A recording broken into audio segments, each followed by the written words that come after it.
Hello 11th class. पिछले video lecture में हमने फिजिक्स के बेसिक फंडामेंटल को स्टार्ट करते हुए आप लोगों को ट्रिग्नोमेट्रिकल जो आइडेंटिटीज़ होती है उनके बारे में थोड़ी जानकारी दी थी। उस वीडियो के अंदर मैंने आप लोगों को कुछ क्वेश्चंस सॉल्व करने के लिए दिए थे। बहुत बेहद छोटे छोटे बहुत ही सिंपल क्वेश्चन थे जो सॉल्व करने के लिए मैंने आपको दिए थे। कुछ बच्चों के रिप्लाईज आए हैं, कुछ रजिस्टर्ड बच्चों ने अभी तक रिप्लाई नहीं किए हैं। उन्होंने अगर वीडियो देखा भी है तो उन्होंने उन क्वेश्चंस को सॉल्व करके वापस भेजने का कष्ट नहीं किया है।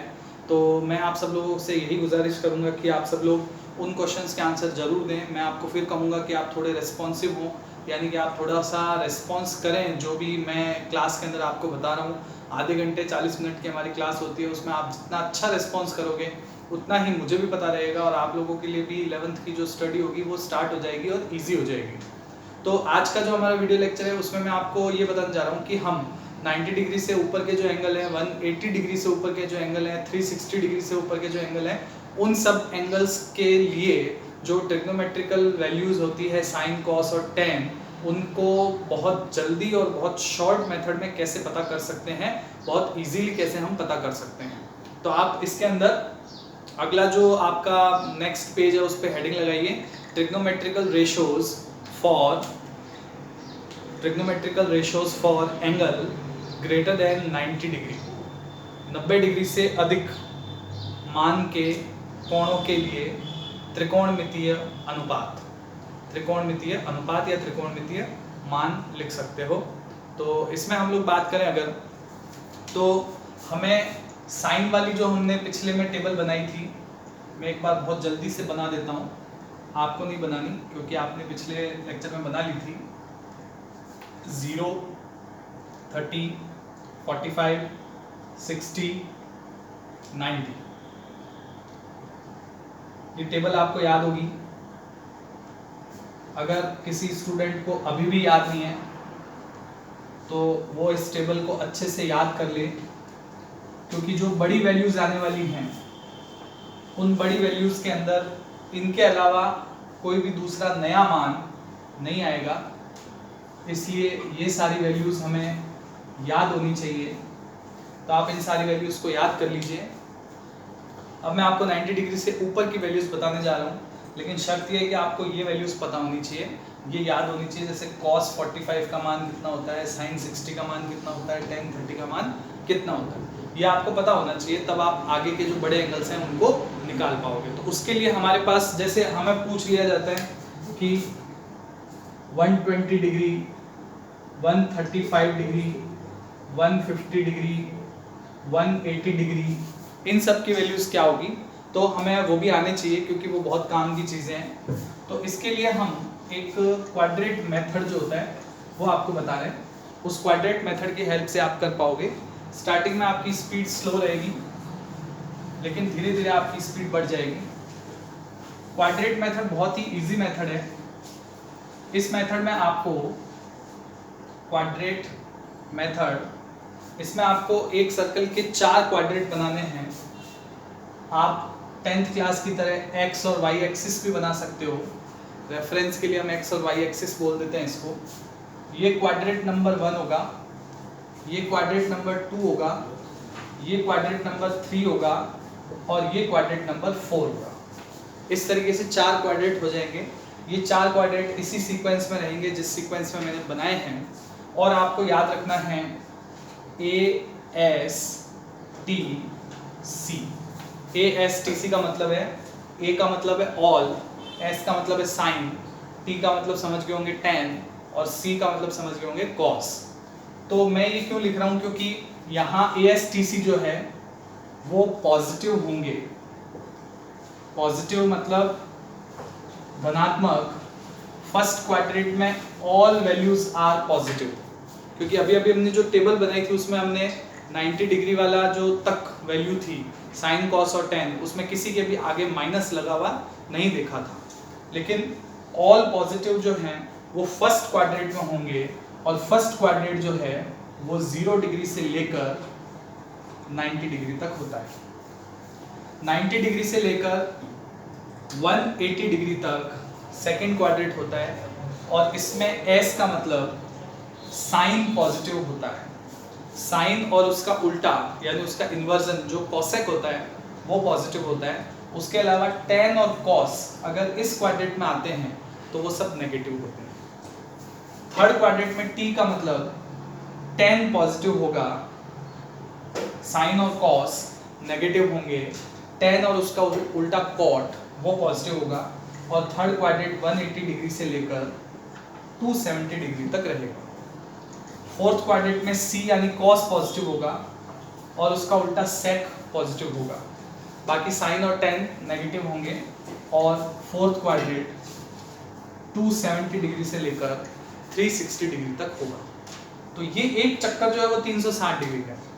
आप फर्दर और आगे चाहते हो तो 360 में 90 जोड़ दो, 450 डिग्री हो जाएगा।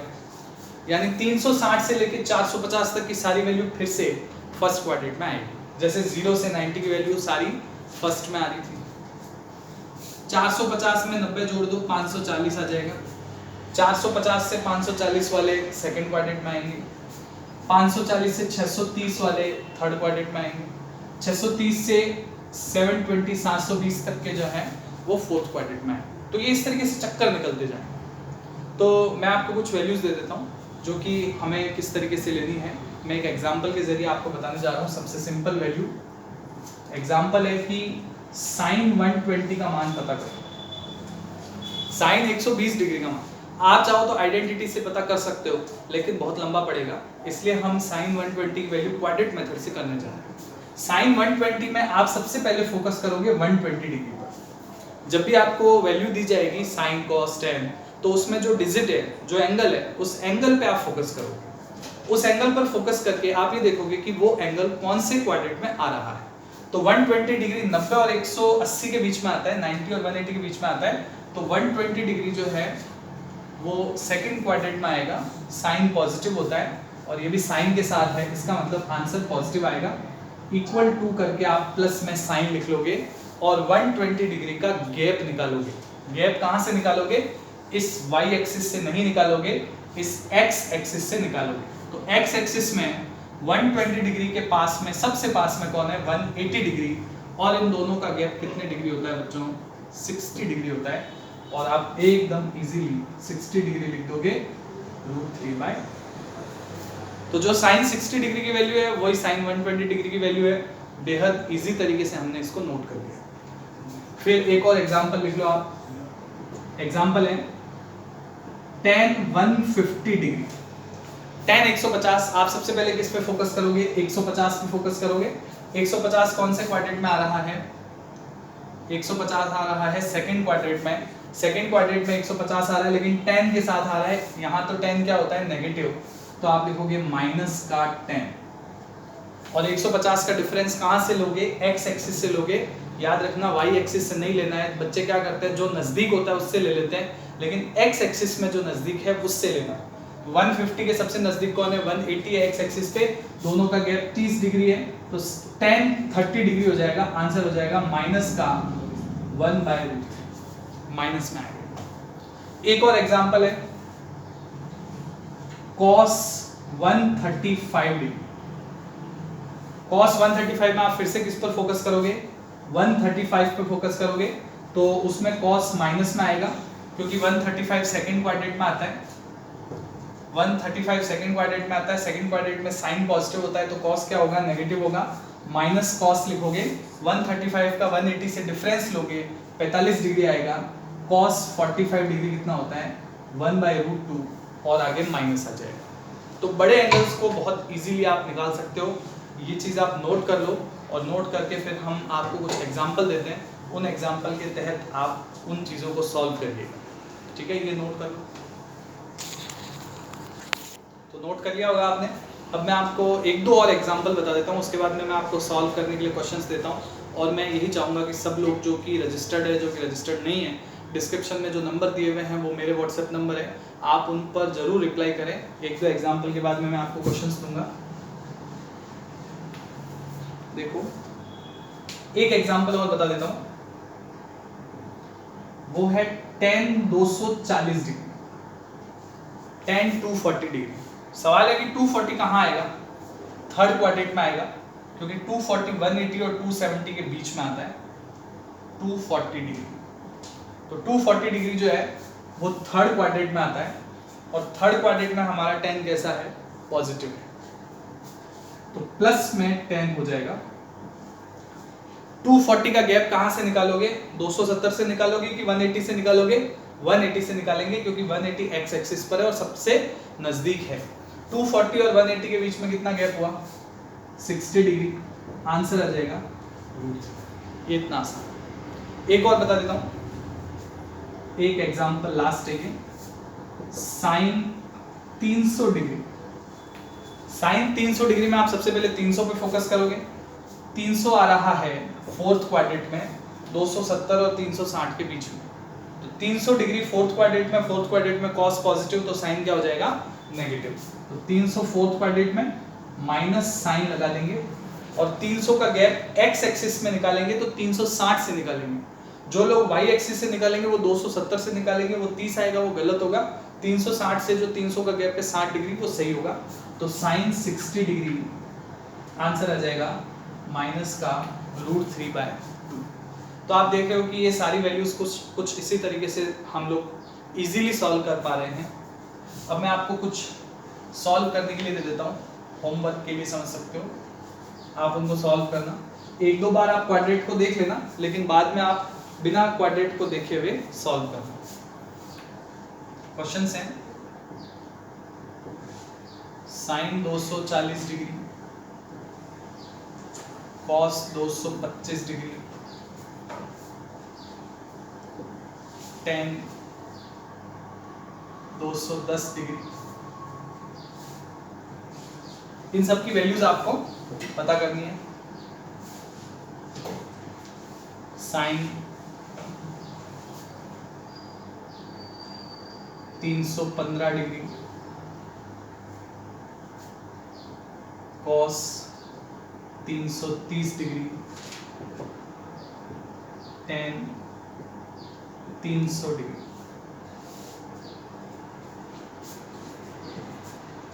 Sign 390 degree 390, cos 420 degree, tan 450 degree. बस इतनी सफिशिएंट है।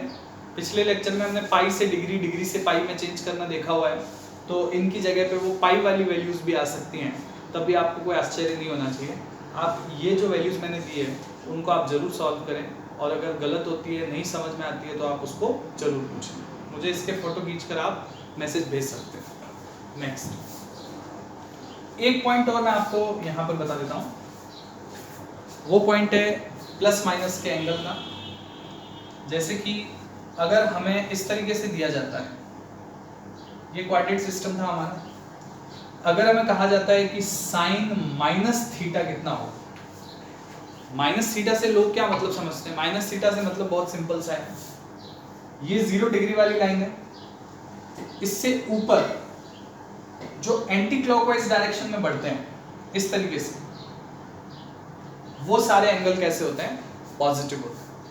तो यहाँ जो थीटा है वो पॉजिटिव है, लेकिन अगर इस लाइन के इस तरफ क्लॉकवाइज डायरेक्शन में जो एंगल बढ़ते हैं वो नेगेटिव होते हैं, तो वो माइनस थीटा होता है। तो माइनस थीटा में फोर्थ क्वाड्रेंट में मानूंगा, sine minus theta fourth quadrant में माइनस साइन थीटा के बराबर होगा, क्योंकि फोर्थ क्वाड्रेंट में साइन नेगेटिव होता है। tan minus theta minus tan theta के बराबर होगा, फोर्थ क्वाड्रेंट में tan भी नेगेटिव होता है। But cos minus theta plus cos theta के बराबर होगा, क्योंकि फोर्थ क्वाड्रेंट में cos क्या होता है, पॉजिटिव होता है। हर दो क्वाड्रेंट ऐसे होते हैं जिसमें sin cos tan की वैल्यू पॉजिटिव होती है। जैसे फर्स्ट क्वाड्रेंट में सबकी वैल्यू पॉजिटिव होती है, सेकंड में साइन पॉजिटिव होता है, तो साइन दो क्वाड्रेंट में पॉजिटिव हो गया, फर्स्ट में और सेकंड में। tan दो क्वाड्रेंट में हो गया, फर्स्ट में और थर्ड में। cos दो में हो गया, फर्स्ट में और फोर्थ में। तो ये इस तरीके से हो जाएंगे। तो अगर आपको ऐसे पूछा जाता है कि बताओ cos माइनस 60 डिग्री, तो आप जवाब दे सकते हो cos 60 डिग्री। लेकिन अगर आपसे पूछा जाता है कि साइन -60 डिग्री, तो आपका जवाब होगा -sin60 डिग्री। तो ये इस तरीके से सॉल्व कर सकते हो, तो ये आप नोट कर लो चीज। उसके बाद में एक पॉइंट और है जिस पर हम डिस्कस करते हैं। अब इससे आगे ट्रिग्नोमेट्री में मैं आपको एक और पॉइंट डिस्कस करवा देता हूँ। जैसे बड़े वैल्यूज तो हमने पता कर लिए कि बड़े वैल्यूज जो हैं वो किस तरीके से निकाले जाते हैं। अब हम छोटे वैल्यूज पर भी आते हैं कि छोटे वैल्यूज कैसे पता किए जाते हैं। तो ट्रिग्नोमेट्री में जो शॉर्ट एंगल होते हैं, बहुत स्मॉलर एंगल होते हैं, उनके मान कैसे पता किए जाते हैं वो आपसे देखो। फॉर स्मॉलर एंगल्स जो हैं जिसमें theta is less than 10 degree, मैं 10 डिग्री तक के लिए इसको आपको रिकमेंड करूंगा। 10 डिग्री से छोटे जो एंगल होते हैं आप उनको स्मॉलर एंगल की तरह वहां पर ट्रीट कर सकते हो, ठीक है। तो हम यहाँ स्मॉलर एंगल की बात करें तो स्मॉलर एंगल के अंदर ये इस प्रकार का केस हो जाएगा। अगर मैं स्मॉलर एंगल की बात करूं तो हम इसको इस तरीके से बना सकते हैं कि एक सर्कल बना लिया हमने, उस सर्कल के अंदर ये इसका सेंटर हो गया O, ये हो गया A, और ये एक बड़ा एंगल लेते हुए B, ये हो गया थीटा। ये एक बड़ा एंगल है, हम स्मॉलर एंगल पे भी बात करेंगे। ये रेडियस है, ये भी रेडियस है, और ये है हमारा आर्क S। अगर इस केस में मैं यहां से एक परपेंडिकुलर डाल दूं इस पर, ये मैंने लाइन OA पर एक परपेंडिकुलर डाल दिया M, तो हम इस ट्राइंगल को राइट एंगल ट्राइंगल लेते हुए यहाँ वैल्यूज पता कर लेते हैं। Sine theta, cos theta, tan theta, क्या क्या वैल्यूज आएंगी। थीटा के सामने वाला परपेंडिकुलर है तो MB या BM अपॉन हाइपोटेनियस R के बराबर है, कर्ण जो है वो R के बराबर है, तो इस ट्राइंगल में BM अपॉन R जो है वो साइन थीटा हो जाएगा। Cos theta OM upon R हो जाएगा, और tan theta perpendicular upon base BM upon OM। आप देख रहे हो तीनों की वैल्यूज अलग अलग है, इसलिए बड़े एंगल में हम कुछ भी नहीं बताते। Sine theta, cos theta, tan theta के अंदर कोई रिलेशन नहीं होता, लेकिन छोटे एंगल के लिए for theta less than 10 degree, यही वाला ट्राइंगल बनाते हैं, यही वाला पॉइंट लेते हैं O, और इसमें हम एक छोटा सा एंगल बनाते हैं। ये हो गया एक छोटा सा एंगल AB, छोटा सा आर्च AB R। अब जब मैं यहां परपेंडिकुलर डालूंगा B से इस लाइन पर, तो वो A के बराबर ही आ जाएगा। तो मेरे लिए OM और OA में कोई फर्क नहीं है, दोनों बराबर है। अब मैं यहां पर अगर छोटे एंगल के लिए थीटा के लिए बात करूंगा तो मेरा जो साइन थीटा है वो आएगा AB upon R, cos theta जो है वो आएगा OM अपॉन OB मतलब R अपॉन R, और टेन थीटा आएगा AB अपॉन R। तो यहां आप देख रहे हो कि छोटे एंगल के लिए साइन थीटा और टेन थीटा लगभग आपस में बराबर है। मैंने लिया तो यही था BM OM, लेकिन OM किसके बराबर हो गया, OA के बराबर हो गया, तो मैंने R ही लिख दिया दोनों। इसीलिए यहां पर हम कह सकते हैं स्मॉलर एंगल के लिए sine theta is approximately equal to tan theta. और अगर मैं यहां पर थीटा की बात करूं तो वो होता है आर्क अपॉन रेडियस। यहां पर भी अगर मैं थीटा की बात करूं तो वो भी होता है आर्क अपॉन रेडियस। तो ये थीटा के बराबर हो गया AB upon R, AB upon R, AB upon R। तो इसमें बोला जाता है कि sine theta is approximately equal to tan theta is approximately equal to theta, और कॉस थीटा लगभग एक के बराबर होता है क्योंकि ये भी R है, ये भी R है। कॉस थीटा लगभग एक के बराबर होता है। लेकिन जब ये थीटा खुला हुआ हो तो आपको डिग्री में नहीं लेना। जैसे साइन 2 डिग्री का मान 2 नहीं होगा, क्योंकि साइन की वैल्यू 1 से ज्यादा हो नहीं सकती, तो साइन 2 डिग्री का मान 2 नहीं होगा। अगर 2 आता है तो वो रेडियन में होगा, फिर रेडियन को आप किस में चेंज कर सकोगे, डिग्री में चेंज कर सकोगे। वो भी चीज़ मैं आपको बता देता हूँ, ये चीज़ें आप नोट कर लो सारी, बड़े एंगल के लिए और छोटे एंगल के लिए। और देखो जैसे एक एग्जांपल बताते हैं आपको। एग्जांपल है कि साइन 2 डिग्री। अब कुछ लोग लिखते हैं कि एंगल छोटा है साइन 2 डिग्री, तो लोग कह देते हैं कि sine theta is approximately equal to theta, तो sine 2 degree is approximately equal to 2। लेकिन साइन की वैल्यू 1 से ज़्यादा कब होती है? होती नहीं। तो ये फिर 2 क्या है? ये एंगल है, और ये एंगल किस में है? रेडियन में। तो ये रेडियन में है। इसको जब हम न्यूमेरिक डिजिट में चेंज करेंगे तो हम पाई अपॉन 180 की मल्टीप्लाई करेंगे। पाई अपॉन 180 की मल्टीप्लाई करने पर ये न्यूमेरिक वैल्यू बनेगी जो कि 2 इंटू पाई अपॉन 180 मतलब पाई बाई 90। पाई का मान 3.14 बटे 90, एक जीरो और हटा दो, 0.314 बटे 9, 0.03 ये वैल्यू है। क्योंकि साइन 0 0 होता है, तो साइन 2 डिग्री का मान 0.03 सही है। तो साइन 2 डिग्री आप 2 नहीं बोलोगे, साइन 2 डिग्री को 2 बोलकर फिर चेंज करो। जैसे tan 6 डिग्री, कुछ लोग लिख देंगे tan 6 degree is equal to 6। tan 45 ही 1 होता है, तो tan 6 डिग्री 6 कैसे हो जाएगा? इसलिए इसको चेंज करना पड़ेगा। ये रेडियन में 6 इंटू पाई अपॉन 180, 30 से इसको काट देंगे, 3.14 बटे 30, एक जीरो हटाएंगे, 0.314 बटे 3, 0.105 ये माना है लगभग। तो tan 6 डिग्री की वैल्यू ये हो जाएगी, sin 2 डिग्री की वैल्यू ये हो जाएगी। तो छोटे एंगल्स के लिए आपको इस तरीके के मान लिखने हैं। मैं 2 आपको क्वेश्चन दे देता हूँ, आप उन 2 क्वेश्चन के आंसर मुझे जरूर देना। sin 3 डिग्री कितना होगा और tan 5 डिग्री कितना होगा, ये आपको बताओगे। तो ये सॉल्व करना छोटे एंगल्स की वैल्यू। फिर ये ट्रिग्नोमेट्री के अंदर ये इतनी बातें।